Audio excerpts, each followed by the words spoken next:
اب جلدی سے اٹھو اور اپنے گھر چلی جاؤ، کیونکہ گھر میں کسی کو نہیں پتہ ہے کہ تم یہاں پر ہو، وہ تمہیں ڈھونڈ رہے ہوں گے۔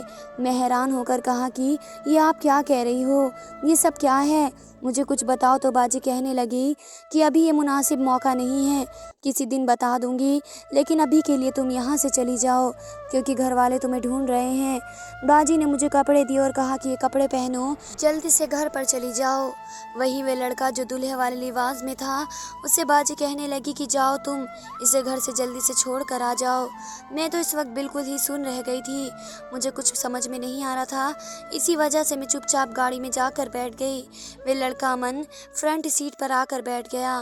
میں نے اسے راستے میں بھی پوچھنے کی کوشش کری کہ یہ سب کیا چل رہا ہے، لیکن وہ مجھے کہنے لگا کہ میں تو خود نہیں جانتا ہوں، مجھے تو بس جتنا کہا گیا تھا میں نے اتنا ہی کرا۔ اس نے مجھے گھر سے تھوڑی دور ہی اتار دیا اور چلا گیا۔ جیسے ہی میں گھر میں داخل ہوئی تو بالکل سامنے ہی امی اور ابا کو دیکھ کر میں ڈر گئی۔ ابا مجھے دیکھتے ہوئے غصے سے آگے بڑھے اور اماں نے تو مجھے تھپڑ ہی لگا دیا۔ امی مجھے غصے سے کہنے لگی کہ تم کتنے گھنٹے یہاں سے غائب تھی، میں نے تمہیں گھر پر ہر جگہ دیکھ لیا لیکن تم مجھے نہیں ملی، یہاں تمہاری بہن کی رخصتی بھی ہو گئی اور تم مجھے نظر نہیں آئی ہو، اتنے گھنٹے تم کہاں پر گزار کر واپس آ رہی ہو، میرے تو دماغ گھوم کر رہ گیا۔ اب میں نے کیا بتاتی کہ باجی کی جگہ میں رخصت ہو کر گئی تھی، اگر میں بتا بھی دیتی تو کوئی میری بات کا یقین نہ کرتا۔ مجھے بالکل بھی سمجھ میں نہیں آ رہا تھا کہ میں اب امی کی باتوں کا کیا جواب دوں۔ اسی وقت باجی کا فون آ گیا اور انہوں نے کہا کہ امی اسے کچھ مت کہو، یہ بیچاری تو بڑی ہی جلدی میں نکلی تھی، مجھے بتا کر گئی تھی، لیکن میں آپ کو نہیں بتا سکتی تھی، اصل میں اس کی قریبی دوست کا ایکسیڈنٹ ہو گیا تھا اور وہ اپنی آخری سانسیں گن رہی تھی، اس لیے یہ شادی کو چھوڑ کر بیچ میں چلی گئی۔ یہ سن کر امی اور ابو کا غصہ شانت ہو گیا اور انہوں نے مجھے کمرے میں جانے کے لیے کہہ دیا تھا۔ میں سوچ سوچ کر پاگل ہو رہی تھی کہ آخر میری بہن کے دماغ میں کیا چل رہا ہے، اور اگر اس نے اسی لڑکی کے ساتھ جانا تھا تو یہ سب ڈرامہ کرنے کی کیا ضرورت تھی اور مجھے اپنی جگہ پر کیوں بٹھایا۔ سوچ سوچ کر میرا دماغ خراب ہو رہا تھا۔ وہ لڑکا جو دولہا بنا تھا وہ کون تھا اور وہ کیوں شادی کرنے کے لیے آیا تھا، مگر نکاح نامے میں باجی کا نام تھا اور اس نے شادی مجھ سے کری تھی۔ اس شادی کو کوئی حقیقت نہیں تھی، لیکن پھر بھی مجھے جاننا تھا کہ باجی نے ایسا کیوں کیا ہے۔ اگلے دن ولیمہ تھا اور ولیمے پر وہ دونوں بالکل نارمل کپل کے خاطر ہنسی مذاق کر رہے تھے، کسی بھی طریقے سے کوئی بھی شک نہیں ہو رہا تھا کہ انہوں نے کیا گیم کھیلا ہے۔ باجی کے چہرے سے تو لگ ہی نہیں رہا تھا کہ وہ اسے ناپسند کرتی ہیں، حالانکہ اس نے تو مجھ سے یہی کہا تھا۔ میں اسٹیج پر گئی تو باجی کو دیکھ کر میں نے پوچھا کہ یہ سب کیا ہے، کیا تم مجھے بتانا بھی ضروری نہیں سمجھو گی؟ تو وہ کہنے لگی کہ ابھی نہیں، پھر کبھی بتاؤں گی۔ میں نے غصے سے کہا کہ جب بھی تم دونوں کا نکاح نہیں ہوا تھا تو پھر کس حیثیت سے تم یہاں پر کھڑے ہو؟ اس بات پر باجی نے مجھے غصے سے دیکھا اور کچھ نہیں کہا۔ مجھے اپنے بیوقوف بننے پر بہت زیادہ غصہ آ رہا تھا اور میں سوچ رہی تھی کہ کسی بھی حال میں مجھے معلوم کر کے ہی رہنا ہے کہ ان دونوں نے کیا گیم کھیلا ہے۔ میں نے حساب لگایا کہ جب باجی گھر سے نکلی تھی اور جب واپس مجھے اپنے سسرال میں نظر آئی تو اس بیچ 5 گھنٹے گزر چکے تھے۔ ان 5 گھنٹوں میں وہ کہاں پر تھے اور کیا کر رہے تھے؟ مگر مجھے اس سوال کا جواب مل جاتا تو باقی کی باتوں کی تہہ تک پہنچنا بالکل بھی مشکل نہیں تھا۔ میں سسرال والوں سے باتیں کرنے لگی تھی، اسی دوران مجھے وہی کل والا لڑکا امن نظر آیا۔ معلوم ہوا کہ وہ دولہے کا بہت اچھا دوست تھا، اس لیے وہ ان کی مدد کرنے کے لیے تیار ہو گیا تھا۔ شاید وہ مجھے کچھ بتا سکتا ہے۔ میں اس کے پاس گئی اور اس سے بات چیت کرنے لگی، لیکن وہ بھی بہت زیادہ چالاک تھا، اس نے مجھے کچھ بھی نہیں بتایا۔ لیکن اس کے جانے کے بعد باجی کی ننند میرے پاس آئی اور مجھ سے دیکھتی ہوئے کہنے لگی کہ دیکھو نا، کل بھائی اور بھابھی کی پہلی رات تھی لیکن یہ دونوں امن کے ساتھ ڈنر کرنے کے لیے پہنچ گئے تھے۔ میں سن کر چونک گئی کہ مجھے چھوڑنے کے بعد وہ ان دونوں کو لے کر کہیں گیا تھا، تو اس کا مقصد کیا ہو سکتا ہے؟ میں نے باجی کی ننند سے پوچھا کہ کیا تمہیں معلوم ہے کہ یہ کہاں پر گئے تھے؟ تو کہنے لگی کہ نہیں، مجھے نہیں پتا ہے، ہمیں تو یہی کہہ کر گئے تھے کہ باہر کھانا کھانے جا رہے ہیں۔ ابا اور امی کو بھی بہت زیادہ غصہ آیا کہ یہ کیا شادی کی رات بھلا کون باہر جاتا ہے،